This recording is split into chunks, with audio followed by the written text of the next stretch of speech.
I finished plating Marie's favorite dish, the one I knew would make her smile after a long day. The kitchen was quiet except for the faint sound of the stove's heat fading out.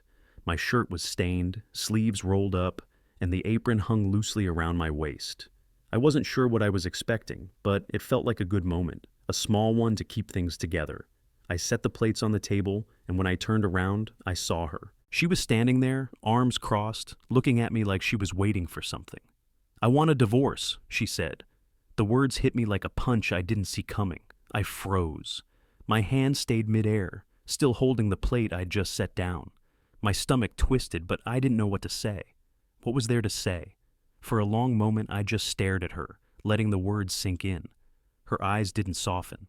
She expected me to shout, cry, do something. But I didn't. I set the plate down. Quiet. My heart was still racing, but my hands were steady. I pulled out a chair, sat down, and looked at her. She didn't say anything else, just waited for me to react. But I didn't. She cleared her throat, her eyes narrowing. "Aren't you going to say something?" I shrugged. "What's there to say?" My voice wasn't even shaking. She threw her hands up in frustration. "I've been telling you for months. You don't even care, do you?" I didn't answer. Because it was true. I had been hearing the same thing from her. The distance. The coldness. I'd felt it too, but something inside me had already started to let go. Her face twisted with something. Anger, disappointment, I couldn't tell. But it didn't matter. She was done. Finally, she turned and walked toward the door. Her footsteps were heavy, echoing off the floor, like she expected me to stop her. But I didn't. I pushed my plate away, staring at the food, now cold. I wasn't hungry anymore. I heard her call out behind her, "Are you just gonna sit there?" I didn't answer. I didn't have anything left to say. Then I got up and left the room. I walked into the living room, needing a minute to collect myself. My chest felt tight, but the air in here was different, empty, quieter than usual. I leaned against the wall for a moment, staring at the floor. I wasn't sure what I was supposed to feel, but there was no surprise left in me. She'd dropped the bomb. Now it was my turn to respond. I heard her footsteps following behind me, and before I could settle my thoughts, she spoke. Her voice was sharp, like a blade cutting through the air. "You can't just walk away from this conversation, Ben. We need to talk about what the hell is going on here." I didn't turn around, didn't acknowledge her anger. I just walked toward the hallway and into our bedroom. I opened the nightstand drawer and grabbed the envelope I'd already prepared. The papers inside were neat, crisp, like they'd been waiting for this moment as much as I had. When I turned around, she was standing in the doorway, eyes burning into me. "What the hell is that?" she demanded. I didn't answer. I just handed her the envelope. She hesitated, staring at it as if I'd just handed her a bomb instead of divorce papers. Slowly, she opened it, flipping through the sheets inside with quick, frantic movements. The silence between us grew thicker with each page she scanned, her breath speeding up as she processed what she was reading. Finally, she looked up, disbelief written all over her face. "What the hell is this, Ben? You've had these for weeks?" I didn't answer. I leaned against the doorframe, arms crossed, calm as hell. She seemed to be waiting for something from me, some kind of emotional outburst maybe. But I wasn't going to give her that, not this time. "You knew this was over a long time ago," I said, my voice steady. "I'm not the one who walked away first." She stared at me, lips pressed tight. A flicker of something, realization maybe, passed over her face, but it didn't last long. She snapped the papers back at me, frustration building. "You're just going to sit there, Ben? Like this is no big deal?" Her voice cracked with anger. "You've already checked out, haven't you? You don't even care." I shook my head. "I've cared a lot longer than you think." She threw the papers down on the bed, her hands trembling slightly, and finally stepped forward, face flushed. "So that's it? You've just been waiting for me to finally say it, huh? Waiting for me to be the bad guy?" I didn't flinch. "You were already gone, Marie, a long time ago." Her jaw clenched, her nostrils flaring as she took a deep breath, trying to hold on to some last scrap of control. "This is bullshit, Ben. You don't get to act like you're the one in control here." Her eyes were wild now, voice rising with the heat of her anger. "You're just, I'm not doing this." My voice cut through the air, firm, no hesitation. I was done. The anger was gone, and in its place was something that didn't quite feel like victory, just clarity. her face twisted with disbelief, like she couldn't understand how we got here.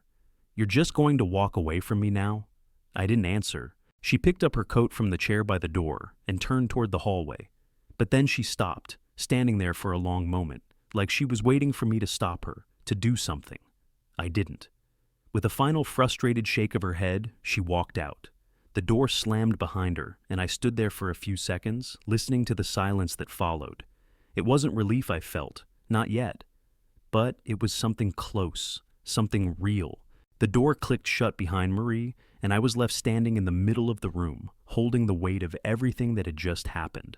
I didn't know how long I stood there, but eventually, I pulled myself together. I had to move on. I had to make sure I wasn't caught off guard again.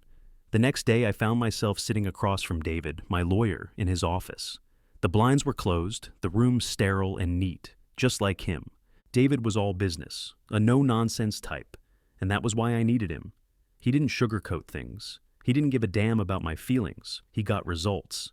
He set down a thick folder in front of me, flipping it open. "All right, Ben, let's get into it.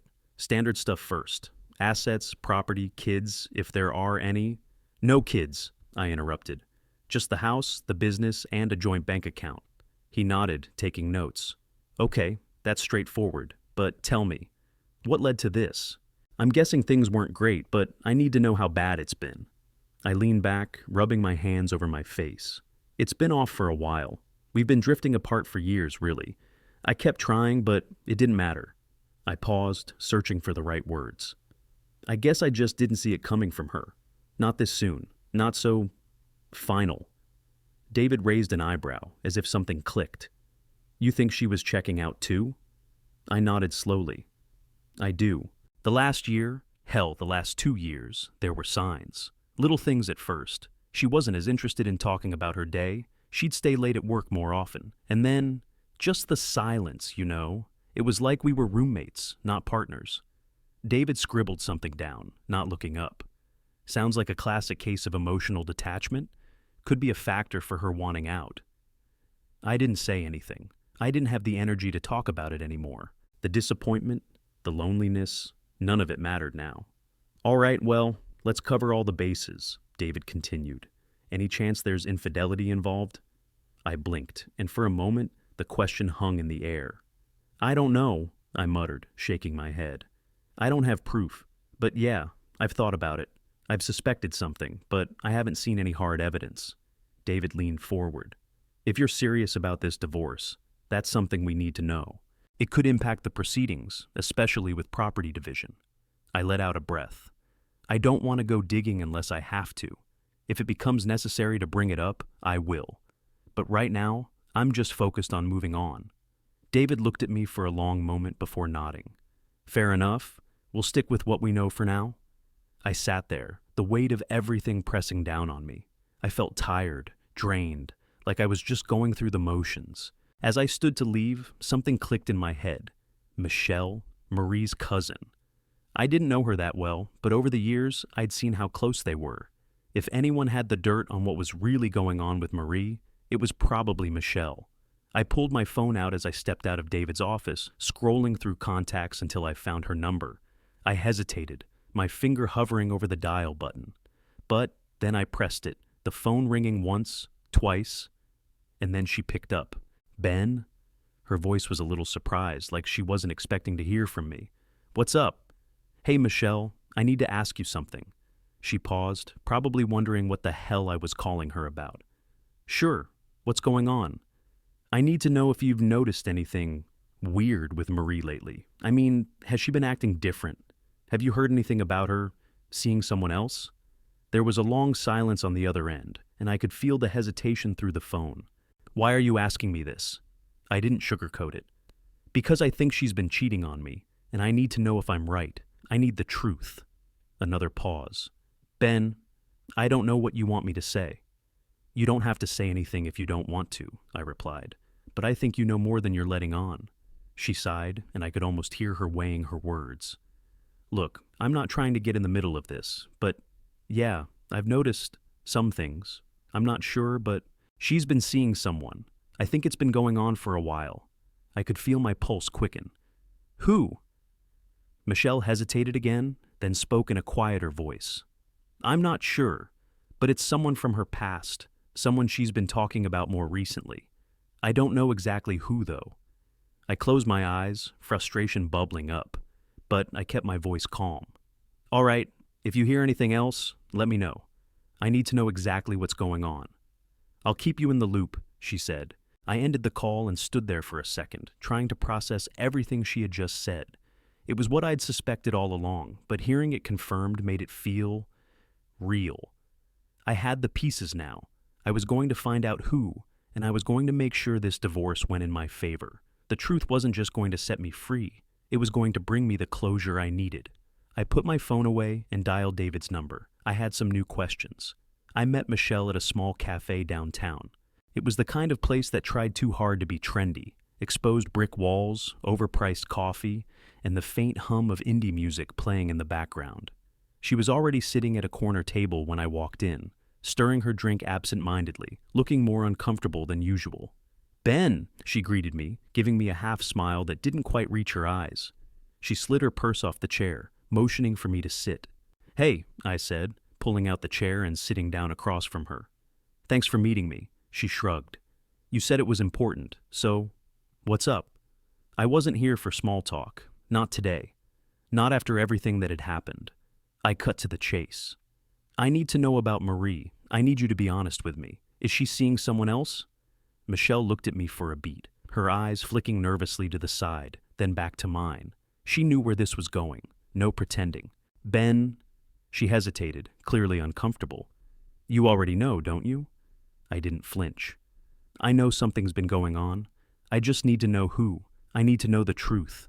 Her fingers twisted around the edge of her coffee cup, and I could see the hesitation in her posture, but she didn't look away.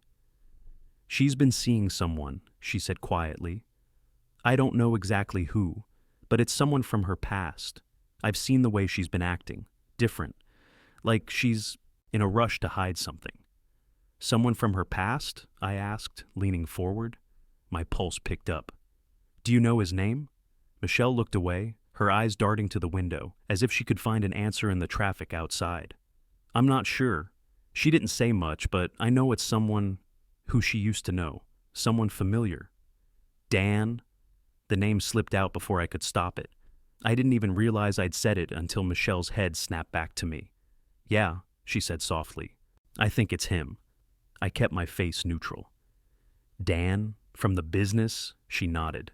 "I think so. Like I said, I'm not completely sure, but it wouldn't surprise me. She's been talking about him more lately. I don't know all the details, but I know she's been distant from you for a while now. Not just physically, but emotionally. She's been telling me, that things weren't good between you two." Her words hit harder than I thought they would. I knew we were growing apart, but hearing it laid out like that, hearing how she'd been speaking about me to others, made it real in a way I wasn't prepared for. I felt a dull ache in my chest, but I didn't let it show. I just nodded. "Anything else?" I asked, keeping my voice steady. "Did she ever tell you what she was really feeling? Why she'd start something with him?" Michelle shifted in her seat. "She didn't say much about the why, but she said you were absent, that you'd checked out a long time ago. She said she couldn't keep trying when you weren't there. She talked about how lonely she was, how you never really saw her anymore." She paused, her face tightening. "But it's not just that. She wasn't subtle about it. The way she talked about you. Ben, she wasn't exactly kind. I felt like a punch had landed in my gut. All these months of fighting to keep things together, of trying to make her see me, and this was what she'd been saying behind my back. I didn't know what hurt more, the betrayal or the fact that she'd completely written me off. I stayed quiet, letting the weight of everything she'd said settle in. I wanted to ask more, to dig deeper, but something told me I didn't need to hear any more. I already knew enough.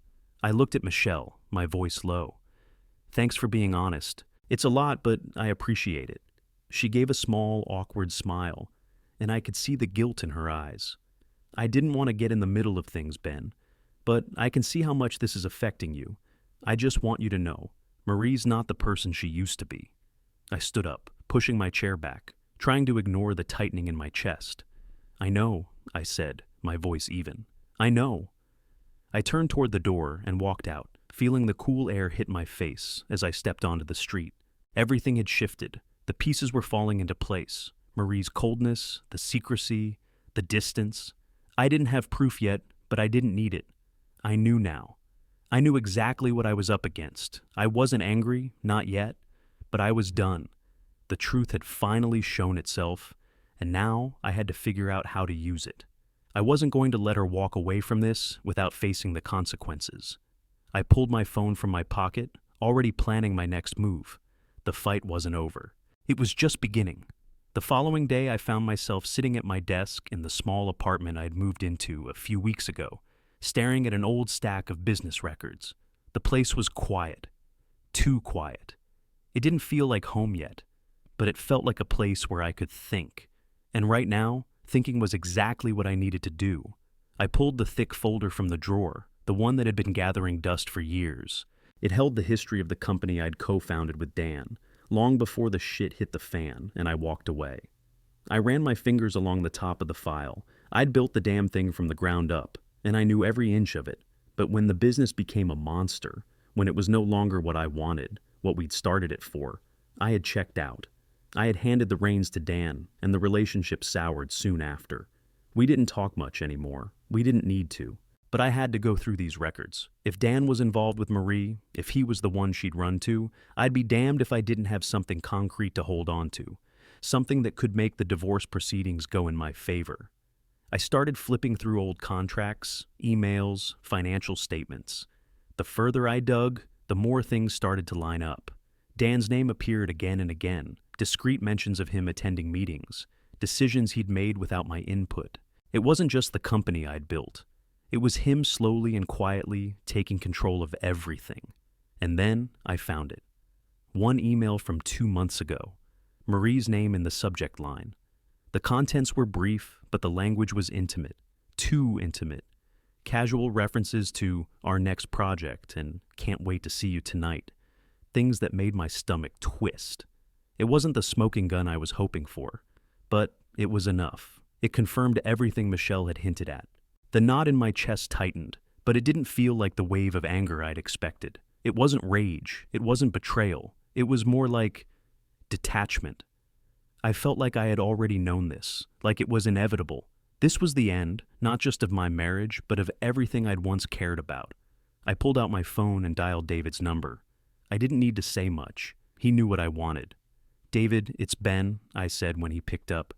"We need to start moving forward. I've got the proof I need. Dan's involved with Marie." "All right," David said, no surprise in his voice. "Send me what you got. We'll make sure it's in the file. Then we'll start laying out a strategy." "Will do." I hung up without any small talk.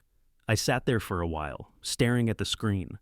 Part of me wanted to burn it all down, to confront Dan, to get back at Marie. But another part of me was quiet, calculating. I wasn't going to let this turn me into the kind of person I hated. I wasn't going to let my anger take control. I needed to play this smart. I needed to be calm, precise. I couldn't let Marie see that I was affected by what she'd done. It was tempting to feel the rush of retribution, to lash out. But that wasn't me anymore. I wasn't the person who would beg for answers, who would fall apart. I'd already given everything I had, and now it was time to let go. The next steps were clear. I'd play my cards carefully, make sure the divorce was sealed as quickly and cleanly as possible. I had the information, and I wasn't going to let it go to waste. I took a deep breath and leaned back in my chair, the cold weight of reality settling over me.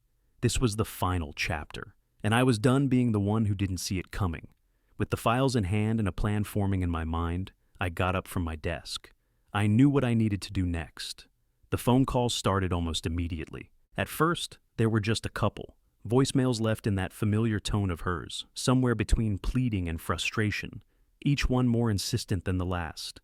"Ben, I need to talk to you, please. Can we just talk about this? You're not even giving me a chance." The next one was more frantic. "I don't know what you want from me, but I can't do this alone. Please, pick up." And then the tone shifted again, sharp and demanding.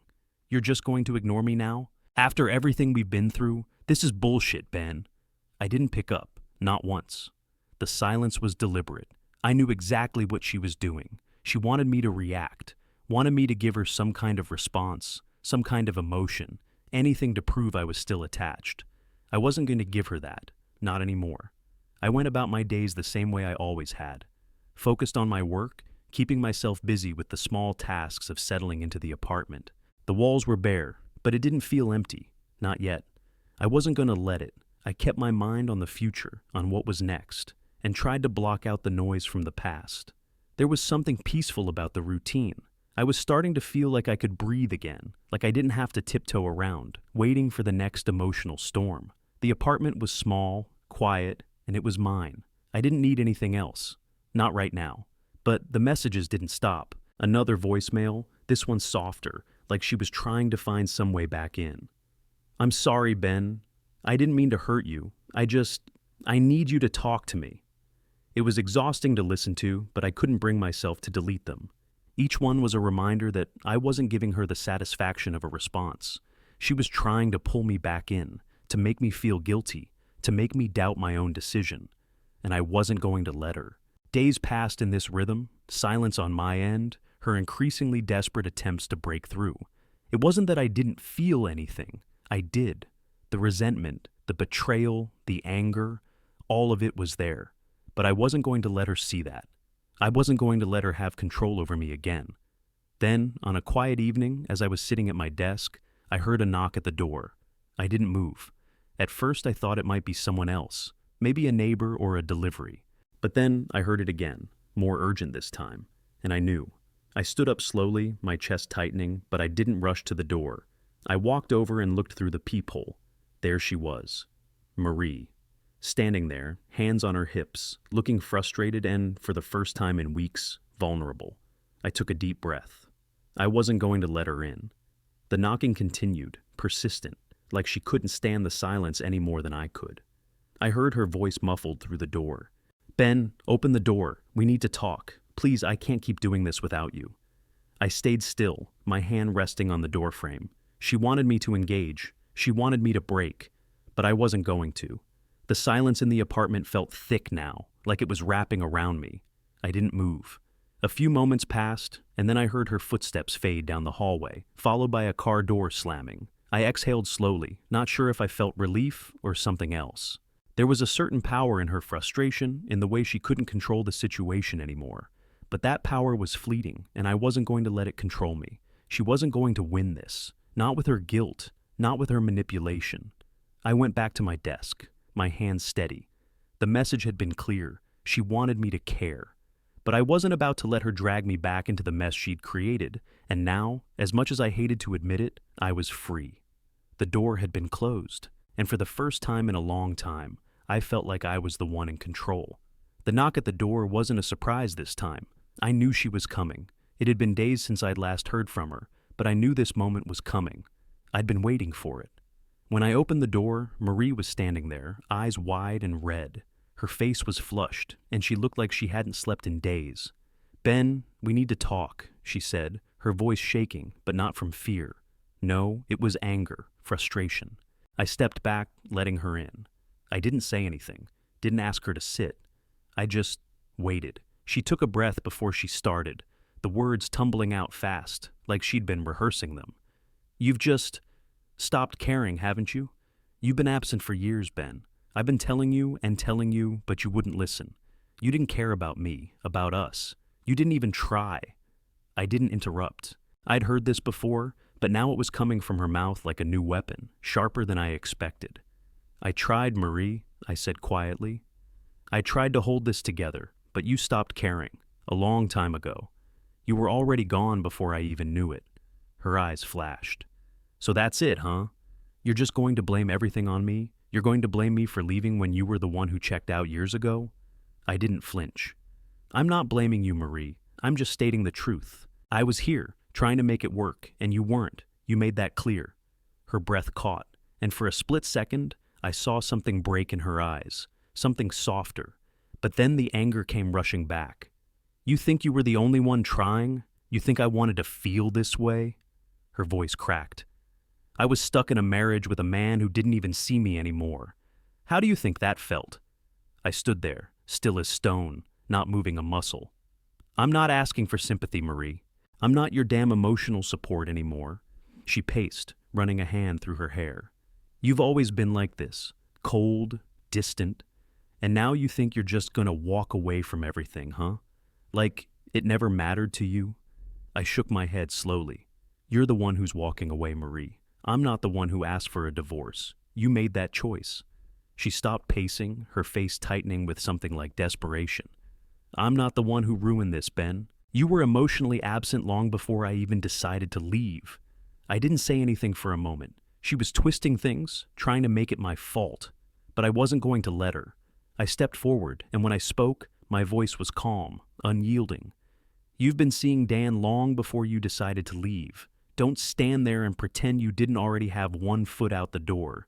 You made that choice, Marie, not me. I've seen the emails. I've seen the messages. Her face paled. What are you talking about? I know about you and Dan, I said, not backing down. It's been going on for months. Don't lie to me. She opened her mouth, but the words didn't come.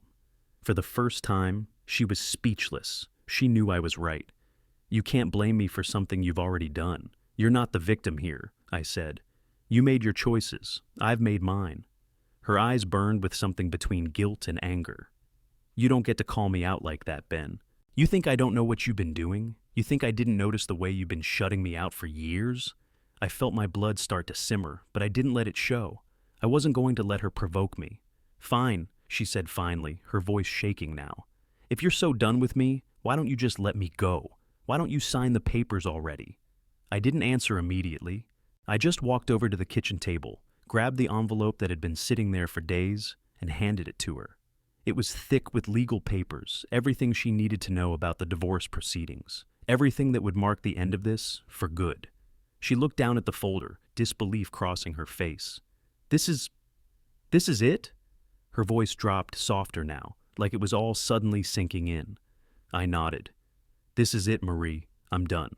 We're done. She looked at the papers, then back at me, and for a brief moment, I thought I saw something. A crack in her anger, maybe even regret. But it was gone in an instant, replaced with frustration. She grabbed the folder from my hand, looking at it like it might bite her. So, this is how it ends then? With you handing me divorce papers and walking away? Her voice was almost a whisper now. I didn't flinch. I didn't move. I'm not walking away. I'm standing here. I'm done being dragged around in this marriage, Marie. I'm moving forward. Her shoulders slumped, and she stared at the papers for a long time. Then, without saying another word, she turned and walked toward the door, her footsteps heavy. I watched her go, not feeling a thing. The silence that filled the room was more final than anything she could have said. When the door closed behind her, I sat down at the table, my hands still steady. I didn't feel a rush of triumph, but I didn't need it. This was how it had to be. This was how it was always going to end. A few days after handing Marie the divorce papers, I got another call from Michelle. It was early, and I was just starting to wake up, still half dazed from the night before. But something in Michelle's voice told me this was different. Ben, I've got more for you, she said, her tone low, almost conspiratorial. Marie's been with Dan for months, longer than you think. I sat up straight, instantly awake. How do you know? I overheard a conversation between Marie and some of her friends, Michelle said. They didn't even try to hide it. She was talking about how much he means to her, how they've been seeing each other in secret. She was even talking about leaving you for him months ago. I'm sorry, Ben. I should have told you sooner, but I thought maybe she'd tell you herself. But it's clear she never was going to. I let her words settle in. Months. She'd been seeing him for months, right under my nose, while I'd been desperately trying to fix something that was already broken. The ache I'd felt before, betrayal, frustration, confusion, it didn't feel any different now. But there was something else there too. Closure. I knew everything I needed to know. There was nothing left to guess at. Thanks, Michelle, I said, my voice steady, calm. I needed to hear it. I'm sorry, she said again, but I wasn't angry at her. She was just telling me what I already knew, even if I hadn't wanted to face it. I hung up and sat there for a few minutes, letting everything sink in. Marie and Dan. It had been happening long before she finally asked for the divorce. She'd been planning it, setting it up, and I hadn't seen it. Maybe I hadn't wanted to see it, but it was done now. I wasn't going to waste another second of my life on it. I pulled out my laptop and logged into the joint account Marie and I still shared. The balance wasn't insignificant, and as much as I hated to think of it as a part of our past, I knew I couldn't leave it there. I transferred the majority of the funds to my new private account. It felt almost mechanical, the way I clicked through each step. No guilt, no hesitation. This was business. This was final. I wasn't going to leave anything that could come back to bite me. Once I finished, I closed the laptop and leaned back in my chair. It was done. No more ties, no more shared accounts, no more waiting around for some final piece of closure. I called Marie and arranged a meeting. No drama, just business. She was surprised, but not upset. More like she'd expected this from me by now. I knew what she'd be thinking, though. She'd show up expecting some kind of confrontation. Maybe she thought she'd be able to manipulate me into feeling something. But I wasn't that man anymore. When I showed up at the coffee shop, she was already sitting at a table, tapping her fingers against her cup. Her eyes flicked up when I walked in, and for a moment, I saw a flash of hope in them. I wasn't sure if it was hope for reconciliation or just the hope of getting something from me, any kind of emotional reaction. But she quickly masked it. I sat down across from her, and we didn't say anything for a moment. She broke the silence first. "Are you going to just keep ignoring me?" she asked, her voice quieter now. Not angry, not frustrated, just tired. "No," I said. "I'm here to finish things." She nodded, biting her lip like she was waiting for me to offer some kind of explanation. But I wasn't going to do that. I wasn't going to let her drag me through it again. I pushed the folder of documents across the table to her. "Here's the settlement," I said. "You get your share of the house, and everything else is already in motion. I'll file the rest once you sign." Marie took the folder and flipped through it quickly, her brow furrowing as she skimmed the numbers. But then she stopped, and her eyes lifted to mine. "That's it then?" she asked, almost sounding like she was hoping for a different answer. "That's it," I said. "It's over." There was nothing else to say. I didn't need to say anything else. Her disappointment, or whatever it was she was feeling, didn't matter anymore. It was clear to both of us that the relationship was finished. She looked at the papers again, then set them down slowly, like she was letting go of something, but she couldn't quite bring herself to sign. The silence stretched on between us, and for the first time in a long time, I wasn't waiting for her to say something. I wasn't hoping for some explanation or apology. "I'll sign it," she said after a long pause. "I just didn't think it would end like this." "Neither did I," said, standing up. "But it's the only way it could." I left her sitting there, the folder in front of her. I didn't look back. Walking out of that cafe, I felt lighter, like something had finally clicked into place. It was the last piece of the puzzle. I was done with her, done with everything that came before. And as I stepped back into the cool air, I felt something else too. Empowerment. Like I was finally free. Free to live my life on my terms, without her, without the past. It was over. And for the first time in years, I felt like I could breathe. It was a week after I'd left the coffee shop, after I'd handed Marie the final divorce papers, that I got the message. "Ben, I'm sorry for everything. I've made a mess of things, and I don't expect you to forgive me. But can we talk one last time, please?" I stared at the message for a few minutes, my thumb hovering over the screen. It felt like the final thread, the last pull on the rope that would tie me back to everything I'd just left behind. But I didn't respond. I didn't need to. There was nothing left to say, nothing left to fix. I'd spent so many years tangled in her emotional pull, trying to make sense of her moods, of her needs, of our failing marriage. I thought I was the one who had to hold it all together, but that wasn't true. I'd done the work. I'd kept trying, long after she'd given up. Now, I was the one who was finally free. I let the phone sit on the table, and after a few minutes, I turned it face down. The silence was oddly comforting, like I could finally breathe again without waiting for the next thing to shatter. A month had passed since that last meeting, and I could feel the weight of everything slipping off my shoulders. The city I'd lived in for most of my life, its streets, its memories, everything that once held me, was behind me now. I'd packed up what mattered, sold the rest, and left it all behind. I settled in a small town about 2 hours away, a place where I didn't know anyone and no one knew me. It was quiet, almost peaceful in a way I hadn't realized I'd been craving. The apartment was small, tucked away in a corner of the building. The city outside was quieter, slower, the kind of place where you could go for walks without hearing constant traffic or running into old ghosts. I spent my days working remotely, focusing on what was right in front of me. There were no lingering reminders of my past life, no more expectations from people who didn't understand me, no more trying to make something work when it was already broken. I thought about the person I used to be, the man who clung to a marriage that had long since unraveled. That person felt like someone else, someone who no longer existed. I wasn't that man anymore. I wasn't the one begging for answers, for validation. And for the first time in years, I felt at peace with myself. The final goodbye hadn't been a grand gesture or a tearful confession. It had just been the absence of response, the absence of needing anything from her anymore. I stood by the window, looking out at the quiet streets below. The weight of my past was gone. I was finally free to start over.